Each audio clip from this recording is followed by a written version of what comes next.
ইউটিউবে আপনাকে একটা ভুল কখনো করা যাবে না এবং কি ২টা কাজ আপনাকে নিয়মিত করতে হবে, তাহলে কিন্তু আপনার চ্যানেলটা কিন্তু গ্রো হবে। দেখুন, প্রথমত যে বিষয়টা আপনাকে করা যাবে না সেটা হচ্ছে আপনি কখনো ভুল টপিকে ভিডিও আপলোড করবেন না। আপনার ভুল টপিকে এবং কি একটা ভুল ভিডিও যদি আপনার ভাইরাল হয়ে যায় তাহলে কিন্তু আপনার পুরো চ্যানেলটা শেষ হয়ে যাবে। কেননা আপনি ভুল টপিকে ভিডিও তৈরি করলে যদি ওই ভিডিওটা ভাইরাল হয়ে যায়, যতগুলো অডিয়েন্স জেনারেট করতে পারবেন সবগুলো কিন্তু আপনার ওই ভুল ভিডিওটা দেখবে এবং কি নেক্সটে অন্য কোনো ভিডিও কিন্তু দেখবে না। সো অবশ্যই আপনারা ভেবেচিন্তে সঠিক টপিকের উপর আপনারা নির্বাচন করবেন।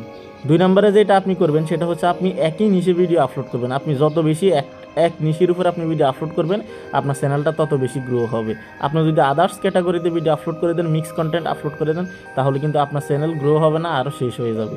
লাস্টে যে কাজটা আপনাকে করতে হবে মোস্ট ইম্পর্ট্যান্ট, সেটা হচ্ছে আপনার ভিডিওতে যত বেশি ইনফরমেটিভ থাকবে এবং কি আপনার ভিডিও এডিটিং স্কিল যত হাই থাকবে, আপনার ভিডিওটা তত বেশি ভাইরাল হবে, তত বেশি ভিউজ ইনক্রিজ করতে পারবেন এবং কি আপনার চ্যানেলটাকে গ্রো করাতে পারবেন।